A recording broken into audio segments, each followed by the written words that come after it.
Hello and welcome back to another episode of Farming Life at La Forge. For those of you who are new here, my name is Laura and this channel is all about our farming lives here in France.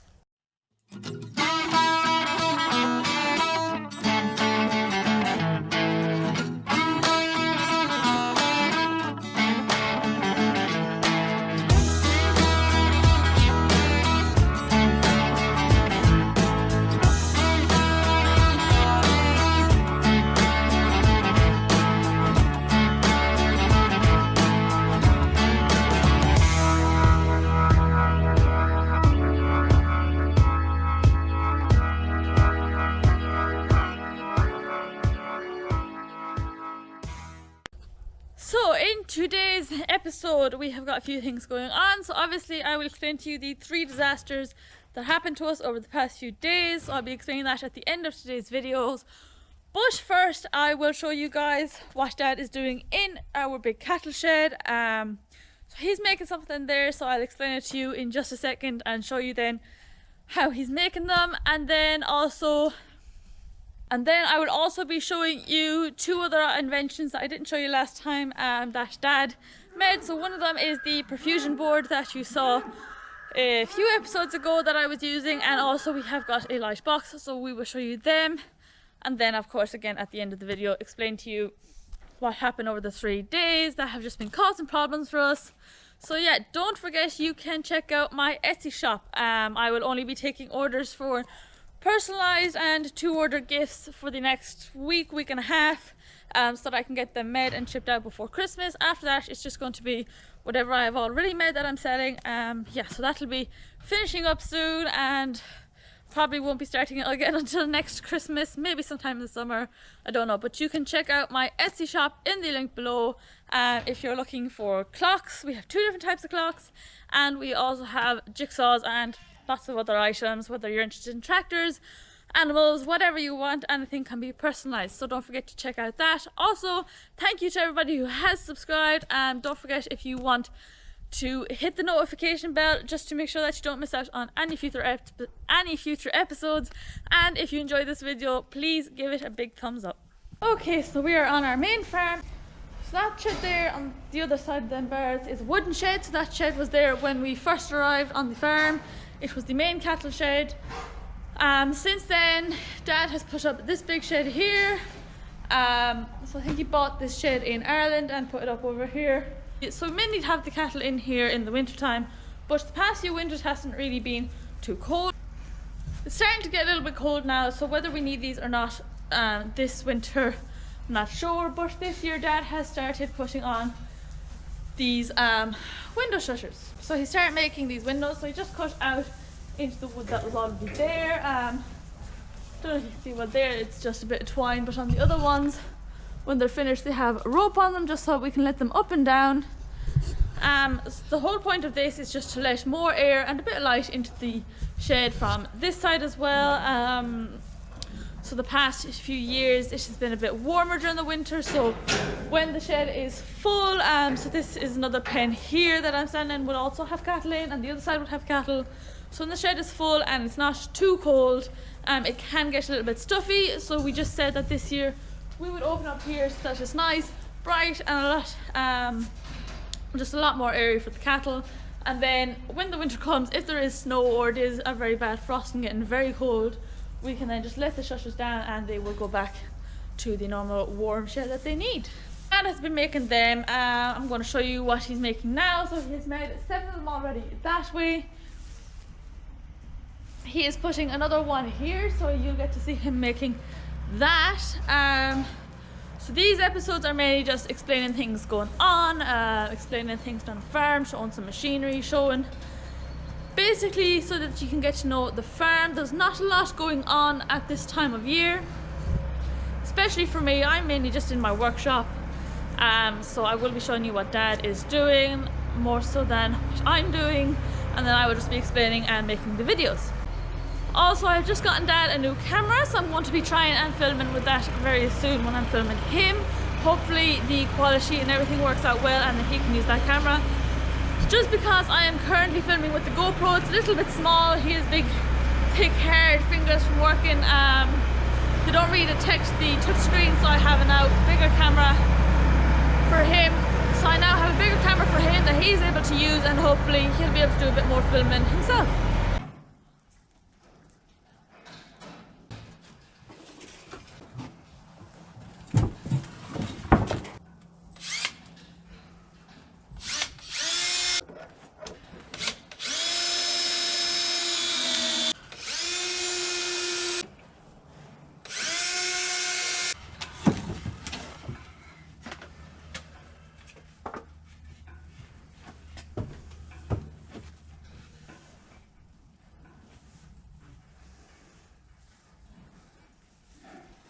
We'll have the spacer there for cutting it out with the chainsaw.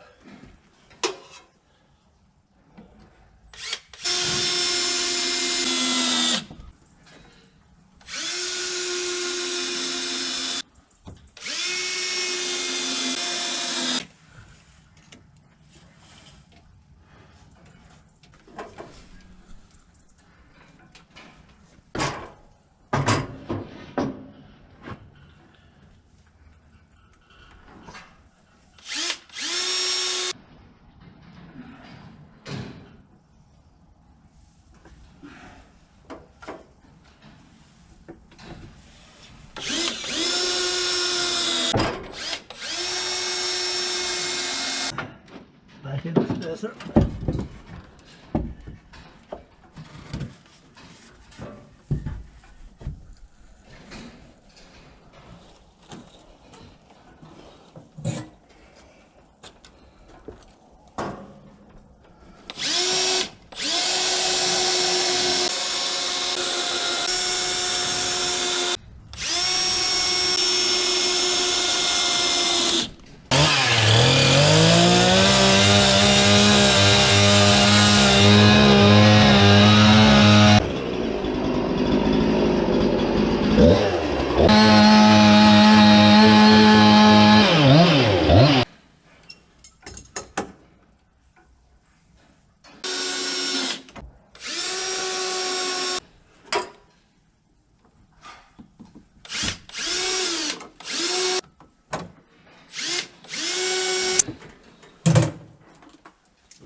Voila! Yeah, boy. What are you reading there, Paco? Classy Tractor magazine. Classy tractors. I want to be like Martha Dick. Okay, so the next thing we're going to show you is this calf box. So it's a heater box, and we'll also show you the perfusion board that I used a while back for my calf. So this box here is a box with a red lamp on it. So a red lamp to keep a calf warm. So we also have, for when the calf is just that little bit too cold, if we need to get him heated up fast, we have a blow heater on it. Now this blow heater is set on a timer, just so that if we plug it in, make sure that we don't forget about it. So we don't want to heat the calf up too much or overheat him, so the heater is a great job just to get the calf hot really quick.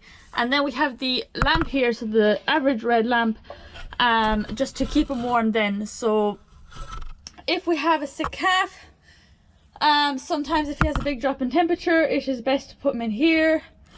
Keeping the calf warm can go a long way to getting him on recovery. Then this handle here, the lamp goes up and down, so that will help control the temperature.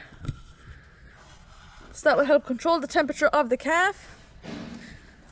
As well, the lid here on the side can go up and down onto different levels. So if it's a real cold day and the calf is sick, we'll have it down a bit and just let a little bit of air in.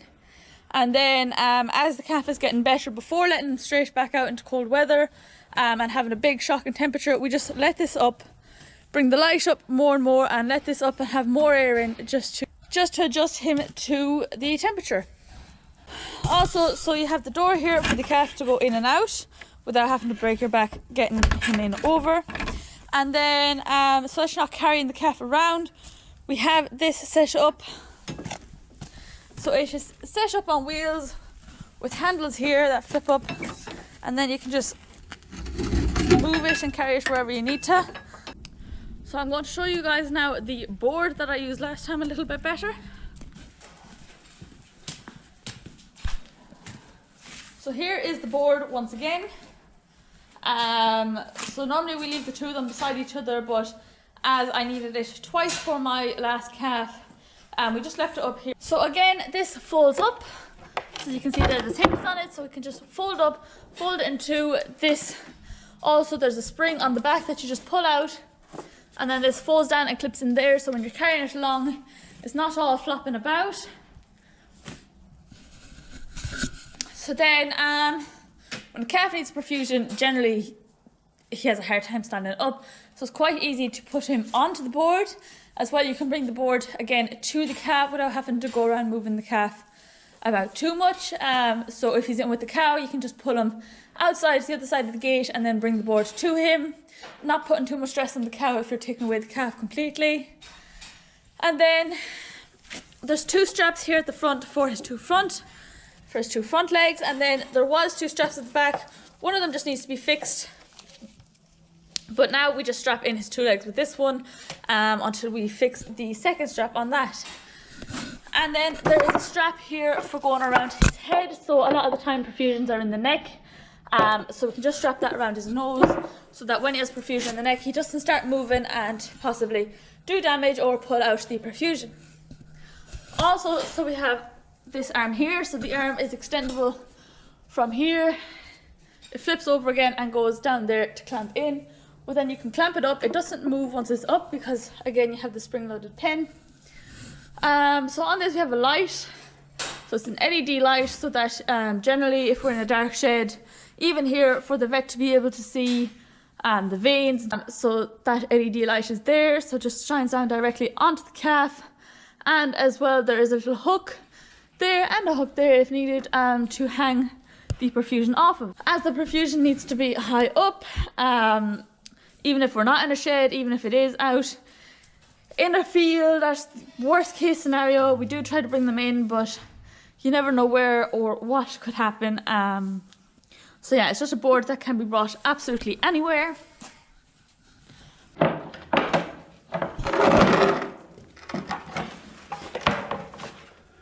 That is the board all folded up.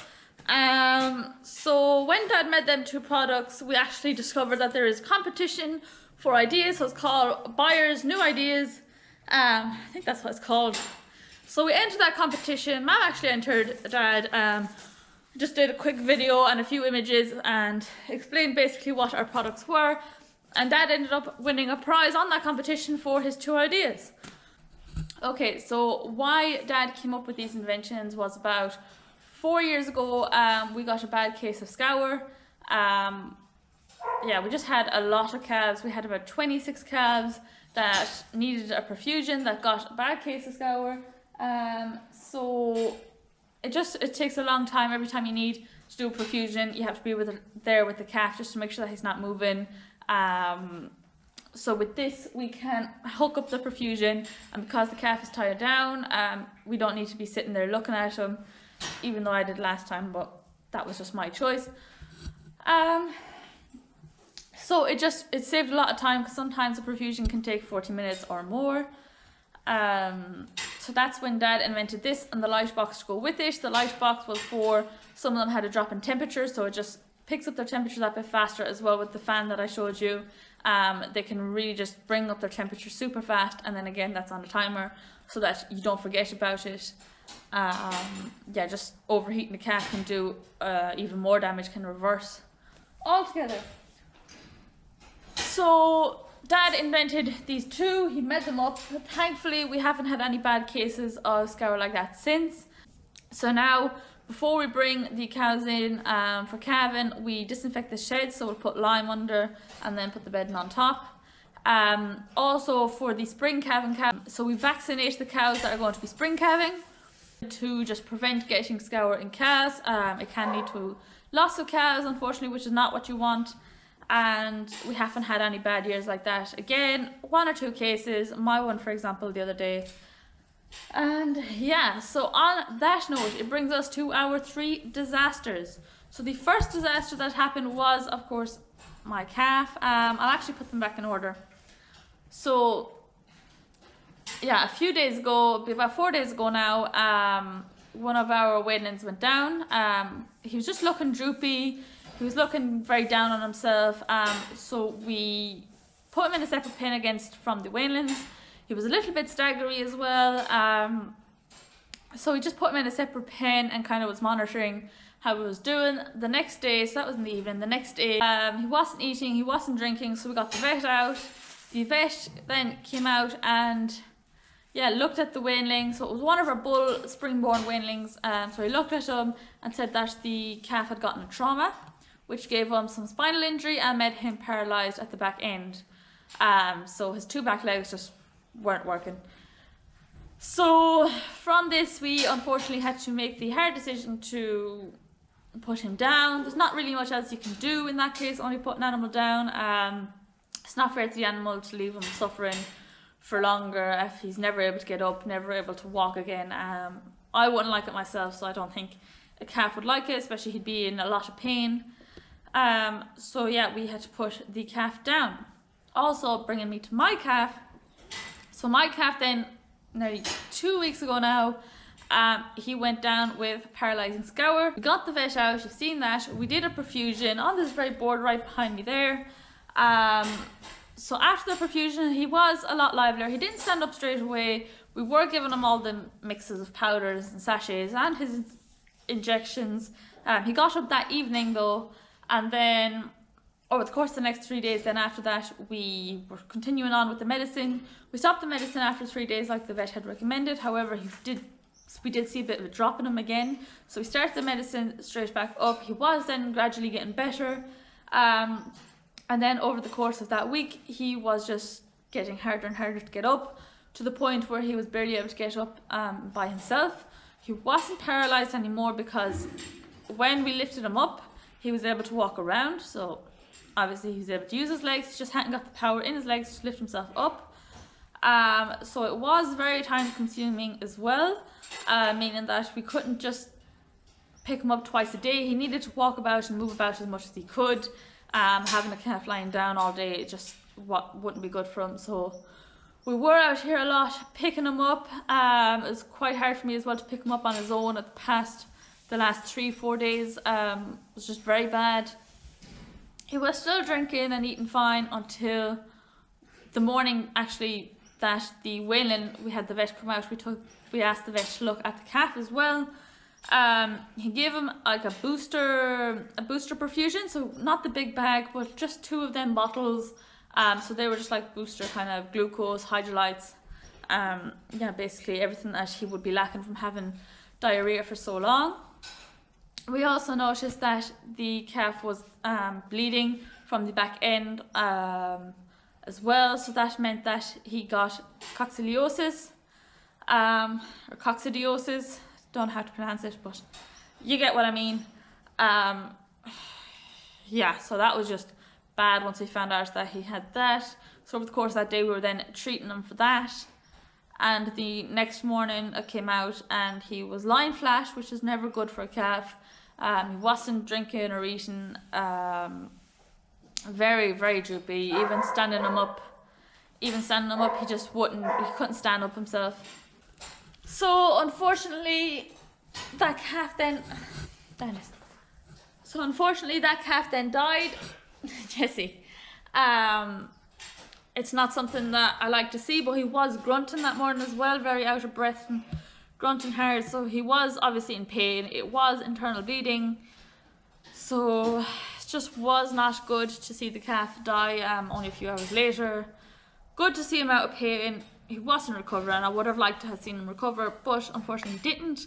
So that was 2 deaths in 24 hours. So yeah, 2 big disasters. And then obviously there is a third disaster, because disasters come in 3. Was the power in the farm just went out. So it actually happened later that night after my calf died. So that evening, as we just were going into the house, we noticed that all the electricity in the house and in the yard just cut out all of a shot. Now you're tired of these stories too. So the whole power just went. So we spent quite a long time trying to diagnose to see what was wrong. When we turned the power back on, some things came on, so the lights came back on. But however, things like our water pump didn't come back on. The machine for grinding corn didn't come back on. The milking machine also wouldn't come on, even though we don't use it, but we're just checking. So we spent quite a bit of time that night. It was around 11 p.m. We spent a bit of time going around trying to diagnose what was going wrong. Mainly Dad, that's kind of his field.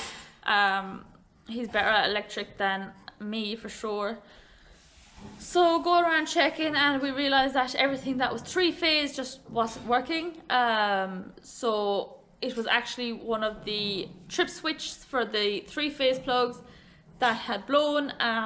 Something happened to it, and then we had to wait until the next morning to go into the nearest town to buy something for that, and then Dad fixed it. So 3-phase plugs, we prefer them. So when we first came to France, we didn't realise that most of the bigger machinery was 3-phased. So Dad had brought a lot of his machines over from Ireland, especially the machines from the garage. So they were all single-phased. If we had known that everything over here was 3-phased, we probably would have sold them back at the auction. But we didn't. We brought them over. So we ended up having to switch over to 3-phase. So we sold a lot of our single-phase and bought 3-phase machines. So it actually nearly turned out better, because 3-phase are just better, more powerful machines, and they're also a lot cheaper to buy than single-phase. So Dad was kind of happy in that sense. And yeah, some things we still have, but we sold most of the single-phase and are switched over to 3-phase now. Jessie, you're tired. I think Jessie is tired of the camera. But she's also in every shot, so she must like it. So that was the 3 disasters. We had no water, no electricity here one day, and 2 animals died.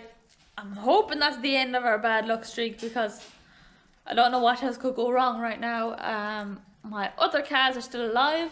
They're here behind me. They just got their blood tested this morning, so when you get new calves in, we're testing them. So I'm just hoping that they all come back clear. So that's that for this week's episode. I hope you enjoyed it. Don't forget to tune in on Wednesday evening when we will have another episode launched. Hopefully, if everything gets done on time, the next episode we will more than likely be talking about some rat traps that are going around here. So it's just that time of year when the rats are coming in out of the field. So show you guys how we are keeping on top of them. We are going to be showing you a little bit of machinery. So we have attachments for some of our machines here that Dad will be showing you there. And whatever else pops up along this week that we might be doing, we'll also film for that. So don't forget to tune in next time. You can hit the bell notification below so that you don't miss out on it. Don't forget to hit the subscribe button if you like the video, and you can also give it a thumbs up. It would really help out my channel. So thanks again for watching. See you next time.